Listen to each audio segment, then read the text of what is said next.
आता बातमी आहे उपमुख्यमंत्री एकनाथ शिंदेंच्या दरे गावातून। दरे गावामध्ये उपमुख्यमंत्री एकनाथ शिंदेंनी सफरचंदाची लागवड केली आहे। दरे गावामध्ये काल स्ट्रॉबेरीची लागवड करतानाचे व्हिडिओ आपण पाहिलेले आहेत। आज सफरचंदाची लागवडही करण्यात येते, त्याचे व्हिडिओ समोर आलेले आहेत। उपमुख्यमंत्री एकनाथ शिंदे हे काल दरे गावामध्ये गेलेले होते। त्यानंतर त्यांनी त्यांच्या बागेची पाहणी केलेली आहे। सफरचंद आणि त्यासोबतच स्ट्रॉबेरीची लागवड ही त्यांच्या बागेमध्ये करण्यात आली आहे। डोरेसेट गोल्डन एना ट्रॉपिकल वेगवेगळे आहे। अच्छा, म्हणजे अप्रॉक्सिमेटली किती टेम्परेचर मध्ये येत आहे? 34 डिग्री टेम्परेचर मध्ये।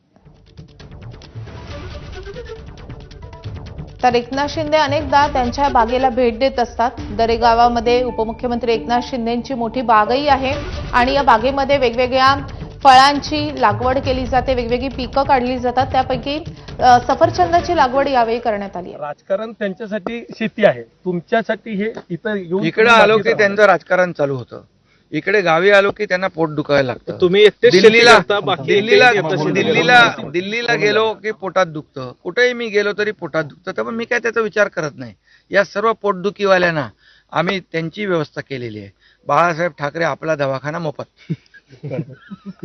साहेब, एवढं पूर परिस्थिती दरम्यान पण आपल्या सरकारनं खूप चांगली मदत केलेली आहे, पण तरी सुद्धा आता काळी दिवाळीचं आंदोलन एक बघा, त्यांच्याकडे आता मुद्दे नाही आहेत।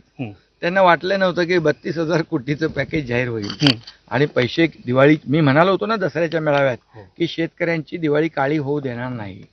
त्याप्रमाणे आम्ही पैसे देणंही सुरू केले, त्यांच्या खात्यात पैसेही जाऊ लागलेत। त्यामुळे बोलणार काय, मुद्दा नाही। मग मुद्द्याचं म्हणजे कुठल्याही मुद्द्याला धरून राजकारण करणं आता विरोधी पक्षाचं ते त्यांनी ठरवलेलंच आहे। म्हणजे विरोधकांचे लोकांचं दिशाभूल करायचा हा प्रयत्न सुरू आहे का? दिशाभूल, त्यांनी नेहमी दिशाभूल करण्याचा प्रयत्न करतातच। ते शेतीचा असू द्या, निवडणुकीचा असू द्या, कुठलाही विषय असू द्या, त्यांना बघा, जर चांगला निर्णय घेतला तर चांगलं म्हणायला पाहिजे। हेच लोक मुख्यमंत्री देवेंद्रजींना जाऊन बुके देत होते ना, चांगले मुख्यमंत्री आहेत म्हणून म्हणत होते ना। आता लगेच त्याच देवेंद्रजींना मुख्यमंत्री कसा फेल झाला, मुख्यमंत्री कसा अपयशी आहे, हेच म्हणजे ही दुटप्पी भूमिका आहे। आणि हे खरं म्हणजे हे रडगाणं आहे, कायमचं रडत राहायचं। बाळासाहेबांनी आम्हाला रडायला नाही, लढायला शिकवलेलं आहे। ते म्हणून आम्ही त्यांचे विचार घेऊन पुढे चाललोय आणि लोकांनी देखील आम्हाला स्वीकारलंय। गुन्हेगारांची राजकारणच असते, तुम्ही ओरिजिनल शेती इथं येऊन करताय। राजकारण त्यांच्यासाठी शेती आहे, तुमच्यासाठी हे इथं येऊन इकडे आलो की त्यांचं राजकारण चालू होतं। इकडे गावी आलो की त्यांना पोट दुखायला लागतं। तुम्ही दिल्लीला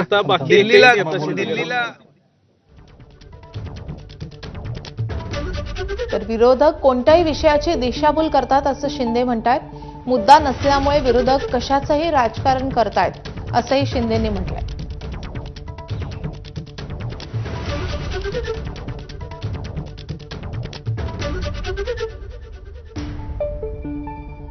तर काल शिंदेंकडून स्ट्रॉबेरीच्या लागवडीची पाहणी करण्यात आली। स्ट्रॉबेरीची स्वतः त्यांनी काही प्रमाणात लागवडही केली आणि आज सफरचंदाच्या बागेची पाहणी देखील एकनाथ शिंदेंनी केलेली आहे। आपण ही दोन दृश्य बघतोय दरे गावात। 30 ते 40 टेम्परेचर मध्ये येणार आहे व्हरायटी। 3 ग्रॅमचे 100 आम्ही गेल्या वर्षीचं 150 ग्रॅम चालू होतं। 150 सरासरी काढले ते मोठं झाल्यावर वाढेल ना। हो, अजून होतं। आणि असं हे आता बघा किती जाड झालंय। याला असं आहे ना, हे सगळे बेंड केले ना आपण हे धाग्यानी, त्याच्यामुळे हे बघा हे सर कुठली जात आहे ही सफरचंदाची? चार व्हरायटी।